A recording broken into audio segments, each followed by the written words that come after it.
rådgivningen. Nå, og hvad er dit navn? Jeg hedder Johanne. Du hedder Johanne, okay. Johanne, jeg kan forstå, at du prøver på at få fat i min søn. Ja, det er rigtigt. Okay.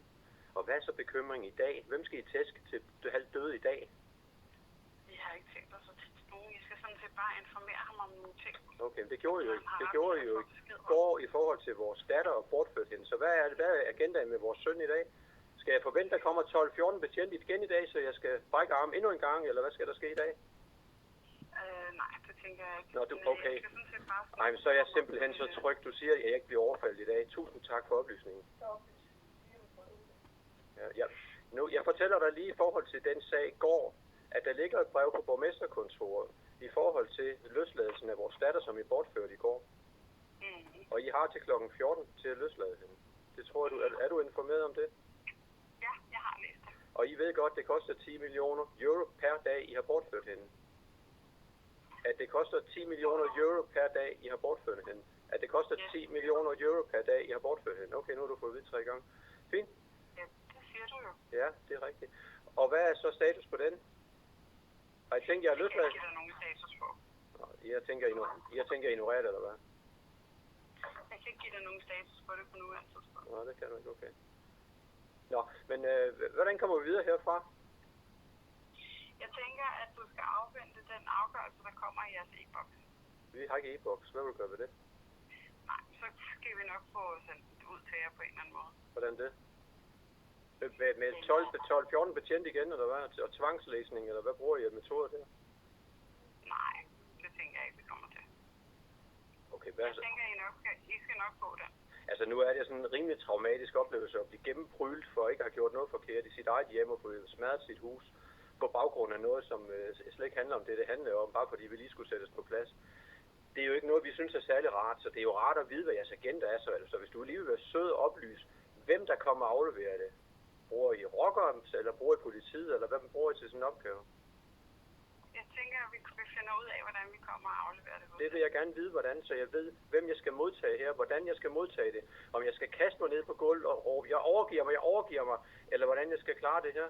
Om I kommer og smadrer døren ind lige med det samme, fordi jeres tålmodighed er opråbt, fordi der er nogen, der tør at stå op imod jeres lortesystem. Hvordan skal jeg forholde mig til det? Det vil jeg gerne vide nu. Vores idé er egentlig bare, at I modtager det, og sådan så I kan komme til at læse det, så I ved, hvad I har rettigheder, og hvad der... Rettigheder? Har vi rettigheder i jeres system? Hold da op, det var da noget helt nyt. Men hvordan har du tænkt, at vi skal modtage det? Jeg tænker, at I skal modtage det på jeres adresse. Af hvem? Ja, det skal vi have fundet ud af. Aha. Så indtil da, der skal jeg leve i angst for, hvem der kommer. Om der kommer de samme svin, som tæskede mig i går, eller hvad? I den her forbindelse er det jo sådan set bare en aflevering af et brev. Okay, men nogle gange, så hvis man ikke lige gider læse et brev, kan man godt lige tæske det ind i folk jo. Altså, jeres metoder er jo værre end noget, jeg nogensinde har set nogen steder. Også med psykisk tortur. Min 14-årige datter, I prøver på at komme og redde ud af et underligt forhold, I ikke ved fejler noget som helst. Hende lader I sidde og se på, at de her betjent gennemtæsker mig lige foran hende. Lige foran hende. Det er jeres måde at beskytte børnene på i Lejre Kommune. Jeg tænker, at I får en mulighed for at tale om alle de her ting. Får vi en mulighed for at tale om de her krænkelser, vold, tortur, psykisk tortur? Det får vi mulighed for at tale om, det lyder.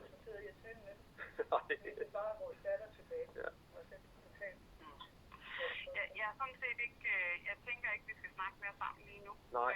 Så i forhold til min søn, hvad trusselsgrundlag skal han forholde sig til lige nu, fordi han er... Der er ikke noget trusselsgrundlag. Vi vil sådan set bare gerne informere ham om nogle ting, og det gør jeg på hans e-boks. Okay, det kommer han ikke til, så nu spørger jeg dig, hvad vil du informere ham om?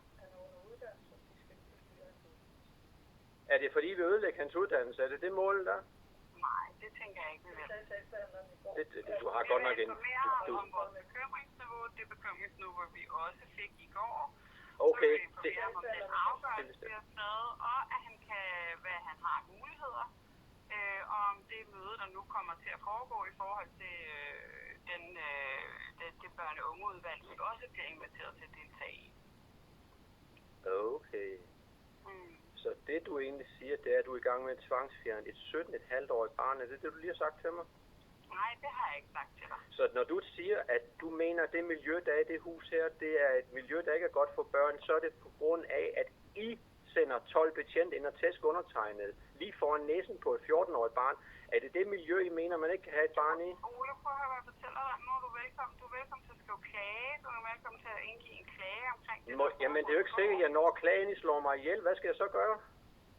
Men jeg tænker ikke, at vi to vi skal snakke mere sammen lige nu. Nej, men det, I gjorde i går, det er morforsøg, og det sidder min datter og min kone og ser på. Og hvis ikke jeg var bygget som en okse, så var jeg død af at have 8 betjent liggende og hoppe rundt oven på mig, mens de tæskede løs på mig. På grund af hvad? Og jeg blev ikke engang anholdt. Jeg skulle bare fjerne, så I kunne bortføre min datter. Så hvad var årsagen til, at jeg skulle anholdes i går? For det var jeg, der trak pistolen i går og brugte politiet som pistol. Hvad var årsagen til, at jeg skulle anholdes? Vi var ude på adressen, Ole, kun for at komme ind og se jeres hjem og snakke med Veronica. I snakkede med Veronica ude på terrassen. Hvad var det, du var i tvivl om, da du havde talt med hende? Så voldsomt, som det gjorde, det var ikke noget, vi havde en forventning om, og ikke noget, vi havde planlagt om. Okay, hvem giver så den forholdsordre? Det vil jeg gerne vide. Var det hende skylden, der stod over i indkørslen? Den der, vi ikke kunne få navn på? Prøv at høre her, Ole. Grunden til, at det eskalerede sådan, det kan jeg ikke give dig et svar på. Men jeg vil sige sådan her til dig, at det var voldsomt for os, at vi ikke kunne få lov til at komme ind og snakke med Veronica. Jamen, du talte jo med hende.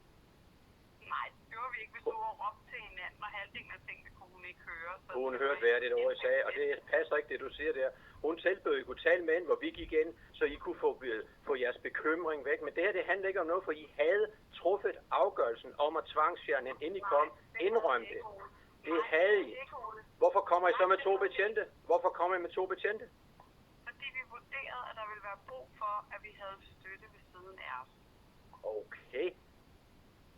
Så nu har du med den sætning, der har du lige de facto gjort mig voldelig. Der ligger en voldsdom på mig nogle steder i systemet? Jeg sagde ikke, at du var voldelig, men der ligger en underretning, hvor der blandt andet står, at CBL ikke har fået adgang til jeres hjem og ikke måtte komme ind. Og derfor tænkte vi, at hvis vi tog politiet med, fordi i vores afgørelse stod der, at vi skulle have adgang til hjemmet. Ja, selvfølgelig. I kan jo krænke alle grundlovssikrede rettigheder, når I bare mener, at I har lov til det. Men vi kom ikke med en afgørelse, i starten i hvert fald, om at vi skulle fjerne Veronica fra hjemmet. Så det var egentlig træf, mens min datter sad og beviste over for jer, hvor godt hun havde det her? Det var egentlig træf på grund af vores bekymringsgrundlag. Det steg ret voldsomt ud fra jeres adfærd. Vores adfærd? Må jeg spørge noget? Hvorfor skulle jeg gennembrydes og tæskes, når min kone gik fri? Er der ikke lige ret i Danmark? Er det ikke ligestilling i Danmark? Hvad var årsagen til, at jeg skulle have de tæsk i går? Du må sende en skriftlig. Nej. Så let slipper du ikke. Jeg spørger dig om noget. Er det jer, der har beordret, hvem der skulle tæskes? Hvem beordrede, jeg skulle tæskes i går? Hvem beordrede, jeg skulle tæskes i går? Der var ikke nogen, der beordrede, at du skulle tæskes. Det er jo jer, der styrer politiet, for det er jer, der hidkalder politiet. Politiet gør jo, som I siger, tilfælde. Ole, prøv at høre, hvad jeg siger. Jeg vil gerne have, at vi stopper den her samtale, fordi jeg tænker, at du skal indgive en klage. Nej. Sådan let slipper du ikke, fordi det er jer, der har krænket mig i mit hjem, jeg selv har bygget.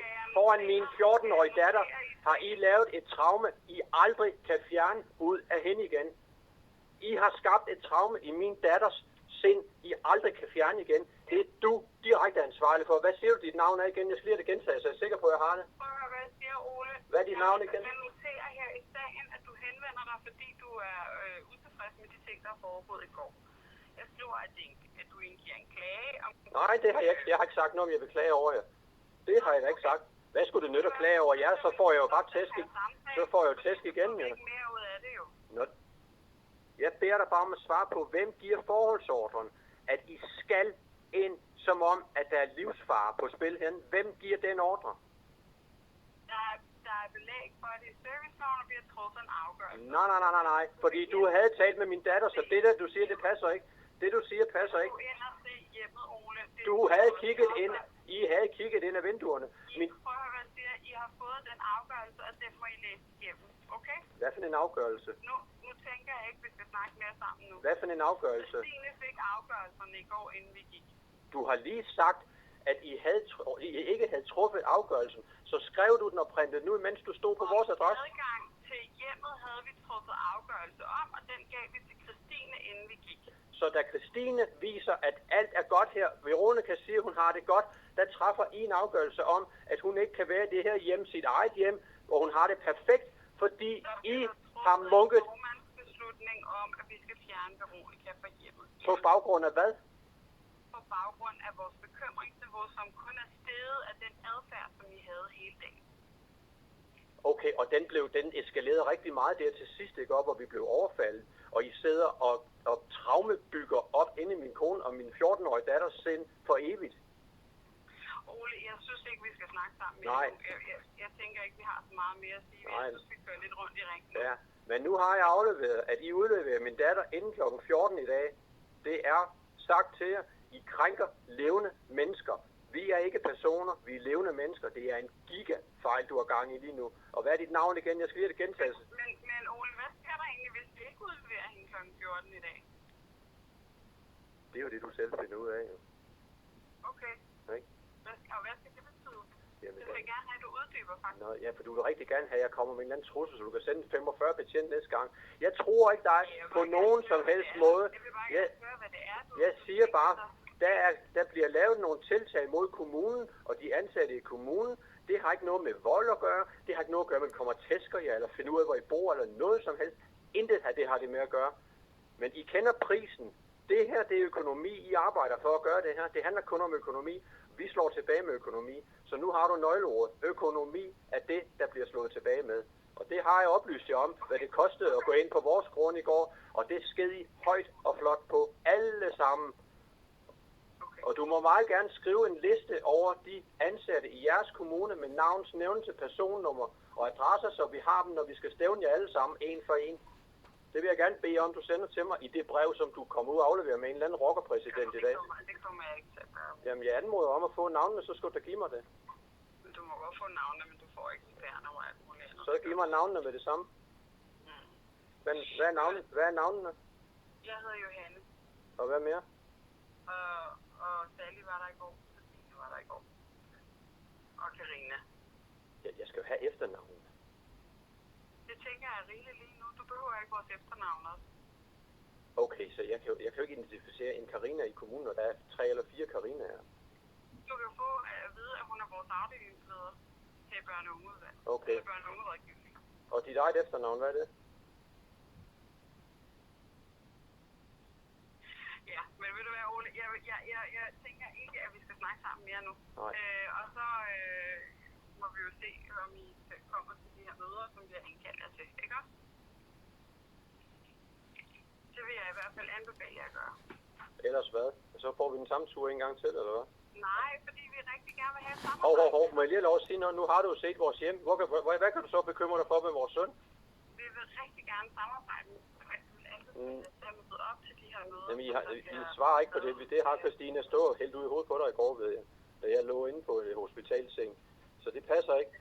Hun har sagt lige nøjagtigt, at vi har prøvet at samarbejde med, og vi er komplet umulige. Jeg svarer ikke på det, vi spørger om.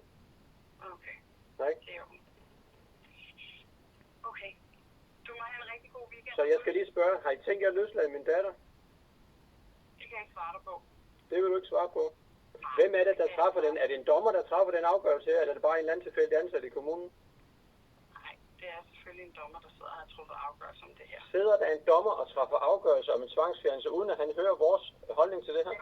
Det er en formandsbeslutning, ja, for børne- og ungeudvalget. Er det en formand for noget, der hedder børne- og ungeudvalget, og hun har truffet afgørelse om det her. Er hun dommer, eller er hun ikke dommer? Jamen, det er hun er dommer simpelthen. I hvilke agerende er hun dommer inde i en kommune? Hun er formand. Jamen, du siger, hun er dommer.